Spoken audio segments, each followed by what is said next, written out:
तुम्ही घर भाड्याने घेऊन राहता का? मग ही बातमी नक्की ऐका.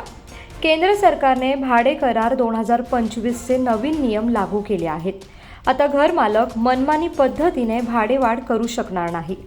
नवीन नियमानुसार प्रत्येक भाडे करार 2 महिन्यांच्या आत नोंदणी करणं बंधनकारक असणार आहे.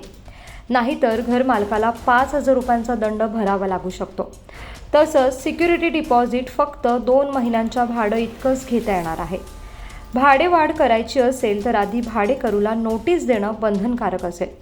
तर भाडेकरूने सलग 3 महिने भाडे भरले नाही तर घर मालक ट्रिब्युनलकडे तक्रार करू शकतोय. वाद निवारण करण्यासाठी विशेष ट्रिब्युनलची स्थापना करण्यात आली असून प्रकरण 60 दिवसात निकाली काढले जाणार आहे. आता भाडे करार कसा नोंदवावा पाहूयात. त्यासाठी राज्याच्या मालमत्ता नोंदणी पोर्टलला भेट द्या. घर मालक आणि भाडेकरू दोघांची ओळखपत्र अपलोड करा. भाड्याचे तपशील भरा. नंतर साइन करून करार सबमिट करा. यानंतर तुमच्या भाडे कराराची नोंद पूर्ण होईल.